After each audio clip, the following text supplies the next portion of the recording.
Mélanie Dacruz, bientôt divorcée et se retire des réseaux. Une candidate touchée par une affaire très grave et nouveau coup dur pour la JLC Family.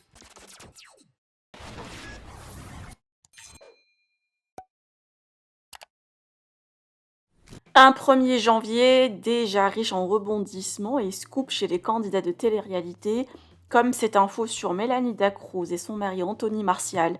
La jeune maman a unfollow son mari en se retirant des réseaux sociaux avec une story inquiétante. Mélanie n'a rien confirmé sur une possible séparation, mais elle a déjà enlevé le nom de famille de son mari de son pseudo sur Snap. Aquababe a partagé ce post pour annoncer l'info.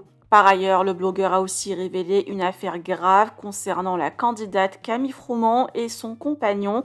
Selon Aquababe, la candidate a fait appel à la police et le père de son enfant était en garde à vue depuis 2 jours.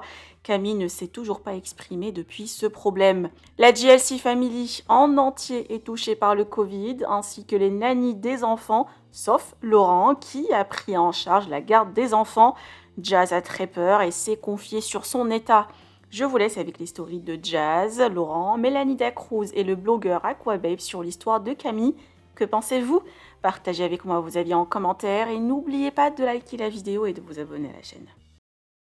Bon bah, je vous explique. On commence 2022 avec tout le monde qui est contaminé dans la maison, sauf moi. Voilà. Tout le monde se fiche de ma gueule, tout le monde croyait que j'étais le premier contaminé. En fait, je suis le seul qui est négatif. Après 2 tests, j'en ai fait 2, et toute la maison était positive. Toutes les nannies, Jazz, tout le monde, sauf moi. Du coup, je me retrouve à garder là. Voilà, 1, 2, 3. Voilà, j'ai là toute la petite bande. Voilà. Les autres vont rester. Et moi, je suis là avec les 3. 2022 commence bien. Je suis à 2 doigts de pleurer, donc moi je suis positif. Ma nounou Sarah elle est positive. Ma nounou Rina elle est positive. Et Laurent, j'ai l'impression que c'est le seul survivant. Les amis, ça fait 2 jours que je vous dis que je suis malade. Je me sens pas bien. Laurent, il avait fait un test. Il était négatif. Donc voilà, on était resté sur ça. Et là, j'ai une nounou à moi qui m'envoie un message pour me dire qu'elle est positive au Covid. Du coup, Émile m'achète des antigéniques. On les fait et nous, on est positifs. Donc, sachez que je suis hypochondriaque, mais pour de vrai, c'est pas une façon de dire. Donc là, pour moi, c'est le bout du monde. Je me sens très mal et j'ai hyper peur, en plus pour London. Voilà, je sais pas, je me dis, je comprends pas, moi, je me dis, ouais, les enfants, il faut que je les envoie chez Mine, quoi.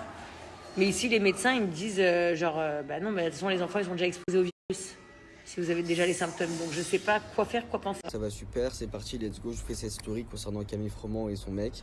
Comme vous le savez tous, Camille, c'est vraiment mon amie et je la kiffe de fou et vous le savez tous. Et en gros, je vous explique. Il y a genre maintenant 2 jours, j'ai reçu un scoop concernant son conjoint, me disant qu'il était venu chez elle, il avait défoncé la porte, qu'elle, prise de panique, elle allait appeler la police, qu'ils l'ont embarqué, qu'il était au garde à vue et que c'était parti loin, quoi. Je me dis, mais qu'est-ce qui se passe et tout. Moi, j'appelle Camille Froment, Camille, elle me répond pas. Je me dis, mais c'est bizarre, genre. De base, je l'appelle, même si elle répond pas instantanément, elle m'envoie ne serait-ce qu'un petit message pour me dire, je te rappelle plus tard, tu vois. Et là, elle me répond pas, et depuis, elle me répond pas. Genre, je dis clairement, les seules informations que j'ai, c'est des sources policières. C'est comme ça que j'ai son update, en fait. Je sais juste qu'elle va bien grâce à des sources policières, pour le coup. Source policière me confie donc également que son conjoint a été placé en garde à vue, plus une prolongation suite aux violences conjugales. Et nous sommes le 1er janvier 2022 et il y a déjà des femmes en France qui sont mortes suite aux violences conjugales. Est-ce que vous vous rendez compte? Donc non, je suis désolé, ce sujet-là, c'est hors de question que je passe à travers, que j'en parle pas ou que je couvre. C'est mon amie, je la kiffe énormément, c'est vraiment une personne en or. Mais je suis désolé, ce genre de sujet, faut en parler, faut pas rester sous l'emprise d'une personne. Faut aider surtout. Et il faut pas avoir peur du jugement des autres, bien au contraire. Donc ouais, là, elle est en total blackout, elle répond pas, elle consulte pas les stories, elle fait rien du tout, elle est vraiment pas sur son téléphone. Je sais qu'elle va avoir la rage contre moi, je vous dis la vérité, mais c'est un mal pour un bien. Elle va avoir le seum contre moi pendant 1 ou 2 jours et ensuite elle va se dire merci Anis, merci. Donc je prends le risque, je suis désolé. Vu que ma source policière, les amigos, m'a confié qu'aujourd'hui il y a confrontation, bah, j'ai toujours pas de nouvelles. Dès que j'ai de l'information ou un petit complément d'information à vous raconter, bah, je vous tiendrai au courant. moment.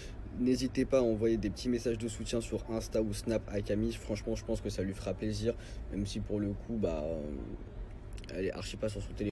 Que je pense sincèrement qu'elle a archi pas la tête à aller sur ses réseaux sociaux ou consulter ses DM ou quoi que ce soit.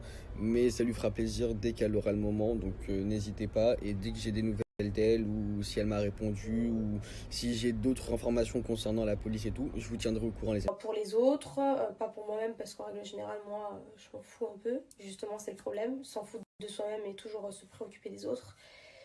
Et ben, ça donne ça. Voilà, donc il faut que je m'occupe de moi. Parce que si je ne sais pas m'occuper de moi et que si je ne m'occupe pas de moi, je ne vais pas m'occuper correctement de mon fils. Et ça, c'est quelque chose que j'accepterai pas. Que je ne me pardonnerai pas. Donc il vaut mieux que je m'arrête maintenant. Pour un moment, combien de temps je sais pas comme je vous ai dit. Donc voilà, donc je vous souhaite de passer des bonnes fêtes et plein de bonnes choses pour ce nouvel an.